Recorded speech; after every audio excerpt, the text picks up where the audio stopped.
الحمد لله نحمده ونستعينه ونستغفره ونعوذ بالله من شرور أنفسنا ومن سيئات أعمالنا ونعوذ بالله من شرور أنفسنا ومن سيئات أعمالنا ونعوذ بالله من شرور أنفسنا ومن سيئات أعمالنا من يهده الله فلا مضل له ومن يضلله فلا هادي له ونشهد أن لا إله إلا الله وحده لا شريك له ونشهد أن سيدنا ومولانا محمدا عبده ورسوله وصلى الله تعالى عليه وعلى آله وصحابه وأزواجه وذرياته ومن تبعهم بإحسان إلى يوم الدين اما بعد۔ کھانے کے لیے وضو۔ حضرت ابن عباس رضی اللہ تعالی عنہما فرماتے ہیں کہ ایک مرتبہ حضور اقدس صلی اللہ علیہ وسلم جب بیت الخلاء سے فراغت پر باہر تشریف لائے تو آپ کی خدمت میں کھانا حاضر کیا گیا اور وضو کا پانی لانے کے لیے عرض کیا گیا تو آپ نے فرمایا کہ مجھے وضو کا اسی وقت حکم ہے جب نماز کا ارادہ کروں۔ شمائل ترمذی۔ حضرت سلمان فارسی رضی اللہ تعالی عنہ فرماتے ہیں کہ حضور صلی اللہ علیہ وسلم نے ارشاد فرمایا کہ کھانے سے قبل اور کھانے کے بعد وضو یعنی ہاتھ منہ دھونا، وضو سے مراد یہاں یہ ہے، برکت کا سبب ہے۔ شمائل ترمذی۔ کھانے سے پہلے بسم اللہ۔ عمرو بن ابی سلمہ رضی اللہ تعالی عنہ حضور اقدس صلی اللہ علیہ وسلم کی خدمت میں حاضر ہوئے۔ حضور صلی اللہ علیہ وسلم کے پاس کھانا رکھا ہوا تھا۔ آپ نے فرمایا بیٹا قریب ہو جاؤ اور بسم اللہ کہہ کے داہنے ہاتھ سے اپنے سامنے سے کھانا شروع کرو۔ شمائل ترمذی۔ بسم اللہ کہنا بالاتفاق سنت ہے اور داہنے ہاتھ سے کھانا جمہور کے نزدیک سنت ہے اور بعض کے نزدیک واجب ہے۔ حضور صلی اللہ علیہ وسلم کا حکم ہے کہ داہنے ہاتھ سے کھاؤ اور داہنے ہاتھ سے پیو، اس لیے کہ بائیں ہاتھ سے شیطان کھاتا اور پیتا ہے۔ خصائل نبوی۔ کھانے پینے میں داہنے ہاتھ سے اہتمام کرنا چاہیے۔ بہت سارے اس باب میں کوتاہ نظر آتے ہیں، الٹے ہاتھ سے کھا لیتے ہیں، الٹے ہاتھ سے پی لیتے ہیں، اور خصوصاً تمباکو کھانے والے عامتاً الٹے ہاتھ سے کھاتے ہیں، تو اس کا اہتمام چاہیے کہ سیدھے ہاتھ سے کھانا پینا ہو۔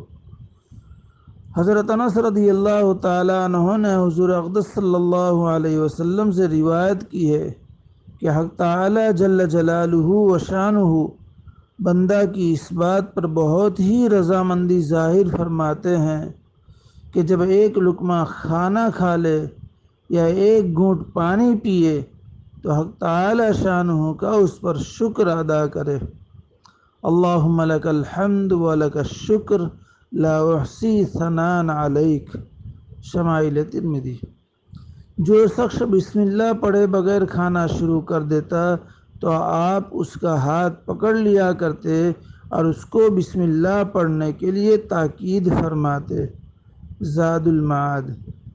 علماء نے لکھا ہے کہ بسم اللہ کو آواز سے پڑھنا اولا ہے تاکہ دوسرے ساتھی کو اگر خیال نہ رہے تو یاد آ جائے۔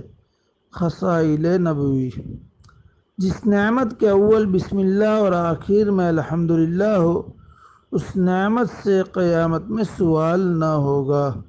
ابن حبان۔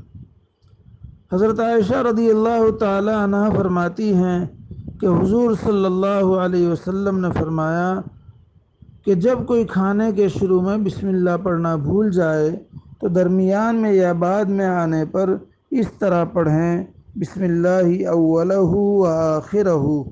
زاد المعاد۔ شمائل ترمذی۔ حضور اکرم صلی اللہ علیہ وسلم کا کھانا۔ حضرت عائشہ رضی اللہ تعالی عنہ فرماتی ہیں کہ حضور اکرم صلی اللہ علیہ وسلم کی وفات تک آپ کے اہل و عیال نے مسلسل 2 دن کبھی جو کی روٹی سے پیٹ بھر کر کھانا نہیں کھایا۔ شمائل ترمذی۔ یعنی کھجوروں سے اگرچہ اس کی نوبت آ گئی ہو، لیکن روٹی سے کبھی یہ نوبت نہیں آئی کہ مسلسل 2 دن ملی ہو۔ کبھی کبھی گیہوں کی روٹی بھی تناول فرمائیے۔ خصائل نبوی۔ اللہ کا ہم پر کتنا احسان ہے، کتنی نعمت ہے کہ دن میں کئی مرتبہ ہم لوگ روٹی کھاتے ہیں اور پیٹ بھر کر کے کھاتے ہیں، اس میں کوئی کمی نہیں ہوتی۔ لہذا اللہ کی نعمت کا حقیقی شکر یہ ہے کہ اللہ کی نافرمانی نہ کی جائے اور اس کی اطاعت میں ان نعمتوں کو خرچ کیا جائے۔ اللہ مجھے بھی توفیق دے، پوری امت کو توفیق دے، آمین یا رب العالمین۔ سہل ابن سعد رضی اللہ تعالیٰ عنہ سے کسی نے پوچھا کہ حضور صلی اللہ علیہ وسلم نے کبھی سفید میدہ کی روٹی بھی کھائی ہے؟ انہوں نے جواب دیا کہ آپ کے سامنے آخر عمر تک میدہ آیا بھی نہ ہوگا۔ بخاری شمائل ترمذی۔ حضرت انس رضی اللہ تعالیٰ عنہ سے روایت ہے کہ حضور اقدس صلی اللہ علیہ وسلم نے کبھی میز پر کھانا تناول نہیں فرمایا۔ آج فیشن بن چکا ہے کرسی اور ٹیبل پر کھانا۔ اللہ امت کی حفاظت فرمائے غیروں کی تہذیب اختیار کرنے سے۔ نہ چھوٹی تشتریوں میں کھایا، پیالیاں چھوٹی۔ نہ آپ کے لیے کبھی چپاتی پکائی گئی۔ آپ کھانا چمڑے کے دسترخوان پر تناول فرماتے تھے۔ شمائل ترمذی۔ اللہم ارزقنا اتباعہ صلی اللہ علیہ وسلم اتباعا تاما کاملا، آمین۔ مرغوبات۔ حضرت عائشہ رضی اللہ تعالی عنہ فرماتی ہیں کہ حضور اکرم صلی اللہ علیہ وسلم نے ایک مرتبہ فرمایا کہ سرکہ بھی کیسا اچھا سالن ہے۔ شمائل ترمذی۔ ایک حدیث میں ہے کہ آپ نے سرکہ میں برکت کی دعا فرمائی ہے اور یہ ارشاد فرمایا ہے کہ پہلے انبیاء کا بھی یہی سالن رہا ہے۔ ایک حدیث میں ہے کہ جس گھر میں سرکہ ہو وہ محتاج نہیں ہے، یعنی سالن کی احتیاج باقی نہیں رہتی۔ ابن ماجہ۔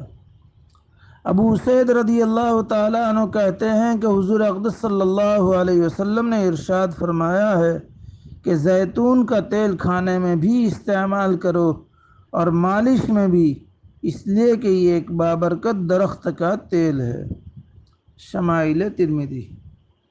حضور اکرم صلی اللہ علیہ وسلم کو بونگ کا گوشت پسند تھا، ہاتھ کا، کتف جسے کہتے ہیں، شانے کا گوشت۔ آپ نے اس کو دانتوں سے کاٹ کر تناول فرمایا، یعنی چھری وغیرہ سے نہیں کاٹا۔ دانتوں سے کاٹ کر کھانے کی ترغیب بھی حضور صلی اللہ علیہ وسلم نے فرمائی ہے۔ چنانچہ حدیث میں آیا ہے کہ گوشت کو دانتوں سے کاٹ کر کھایا کرو کہ اس سے ہضم بھی خوب ہوتا ہے اور بدن کو زیادہ موافق پڑتا ہے۔ خصائل نبوی۔ اللہ تعالیٰ ان خصال حمیدہ کو اور آپ صلی اللہ علیہ وسلم کے پیارے طریقوں اور سنتوں کو ہم سب کو، مجھے بھی، سننے والوں کو اور اقوام عالم کو زندگیوں میں اپنانے کی توفیق عطا فرمائے، آسان فرمائے، مدد فرمائے۔ اللہ تعالیٰ اس کہنے سننے کو قبول فرمائے، کہنے والے کے لیے، سننے والوں کے لیے، اقوام عالم کے لیے اسے ہدایت کا، نجات کا، امن کا ذریعہ بنائے، فتنوں سے حفاظت فرمائے۔ اللہ تعالیٰ اپنے فضل سے بار بار ان سنتوں کو سننے کی، پڑھنے کی اور زندگیوں میں اختیار کرنے کی اور اپنانے کی ہم سب کو اور پوری امت کو توفیق عطا فرمائے، آسان فرمائے، مدد فرمائے، آمین یا رب العالمین بحرمت سید المرسلین صلی اللہ علیہ وسلم وآخر دعوانا ان الحمد للہ رب العالمین.